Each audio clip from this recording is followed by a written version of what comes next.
मी मेघराज गवारे. आज अशा बालवाडीकडे ज्या बालवाडीमध्ये आज आरोग्य सेविका लहान लहान मुलांचं आरोग्य तपासण्यासाठी आलेले आहेत. आरोग्य तपासण्यामध्ये त्याच्यामध्ये लहान मुलांना ताप आली आहे का, लहान मुलांचं आरोग्य कसं आहे, त्यांना गोवर झाला आहे का, पोलिओसारखा आजार झाला आहे का, कुपोषित मुलं झाले आहेत का, हे सगळं तपासताना ते तुम्हाला दिसत आहेत. परंतु महत्त्वाचा प्रश्न इथं असा पडतो आहे, आरोग्य सेविका त्यांचं काम कष्टाने करताना दिसत आहेत, परंतु जे काही या सरकारच्या काळामध्ये इथं काम झालेलं आहे, या कामामध्ये जर तुम्ही बघितलं तर हे शाळेचं गेट आहे.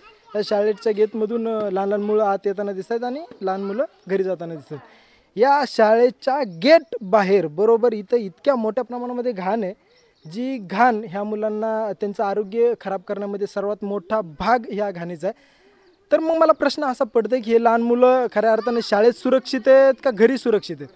मग लहान मुलांना त्यांच्या आईवडिलांनी शाळेमध्ये पाठवणे योग्य राहील का घरीच ठेवणं योग्य राहील, हा इथं प्रश्न निर्माण होतो आहे. इथं शाळा आहे, मी तुम्हाला दाखवतो की शाळा नक्की कुठे आणि घाण किती आहे.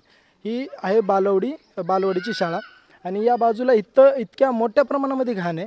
गावातली सगळे घाण करणं असेल किंवा लघवी करणं असेल हे या मोठ्या प्रमाणामध्ये होताना दिसतंय. इथं कचरा तुम्हाला मोठ्या प्रमाणात दिसतोय आणि ही छोटा जो रस्ता आहे, ह्या छोट्या रस्त्याने लहान लहान मुलं या शाळेमध्ये येतात, बालवाडीमध्ये येतात. अक्षरशः हे लहान लहान मुलं जवळपास 6 वर्षापासूनचे मुलं आहेत, जेणेकरून 6 वर्षाचे मुलं आहेत आणि ह्या लहान मुलांना कुठलाही छोटा आजार लगेच जखडत असतो, लगेच आजार मोठ्या प्रमाणामध्ये त्यांच्या बॉडीमध्ये पसरून तो आजार सर्व मुलांमध्ये पसरत असतो आणि तो आजार एकदा लहान मुलांमध्ये पसरला की तो आजार संपूर्ण गावामध्ये पसरण्याचे ते चान्स असतात. ह्या भागात जर तुम्ही बघितलं तर गावामधले सगळे जे काही लोक आहेत ते मुतारीचं ठिकाण गावातल्या लोकांनी ह्या ठिकाणाला बनवलेलं आहे. आणि दुसरं अजून मी तुम्हाला लांबून एकदा ही लहान मुलांची शाळा दाखवतो. ही लहान मुलांची शाळा आहे.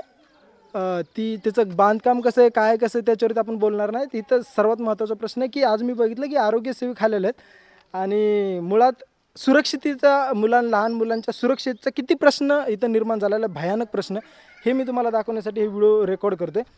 दुसरं महत्त्वाचं म्हणजे जर तुम्ही बघितलं या भागामध्ये इकडं जे आहे ती मोठ्या मोठ्या मुलांची शाळा आहे आणि तिथं बघितलं तर लहान एकदम मागच्या साईडला लहान मुलांची बालवाडीची शाळा आहे.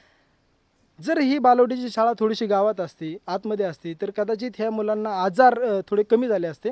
परंतु आता बघणं गरजेचं आहे की ते आरोग्य तपासतायत ते सगळं ठीक आहे, परंतु यावरती सरकार काय कारवाई करते जेणेकरून लहान लहान मुलांचं आरोग्य व्यवस्थित राहील हे बघणं गरजेचं आहे. आणि या व्हिडिओच्या माध्यमातून एक त्यांना सूचना पण अशी द्यायची की तुम्ही सरकारने या लहान मुलांसाठी जे काही संविधानाने त्या कर्तव्य घातलेले आहेत की 6 ते 14 वर्ष मुलांना आम्ही आरोग्य देऊ, हे करू ते करू, परंतु हे डॉक्युमेंटवरती नाही राहिलं पाहिजे. आणि जर तुम्हाला फॉर्मॅलिटीज कंप्लीट करायच्यात तर फक्त हे दाखवायचं म्हणून दाखवू नका, तर खऱ्या प्रकारे लहान लहान मुलांचं आरोग्य धोक्यात जाणार नाही याची तुम्ही काळजी घ्या.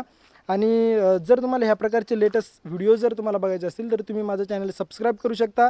मला इंस्टाग्रामवरती आणि ट्विटर हँडलवरती तुम्हाला फॉलो करू शकता. मी मेघराज गवारे, तुम्ही बघत होता क्रांती न्यूज. धन्यवाद.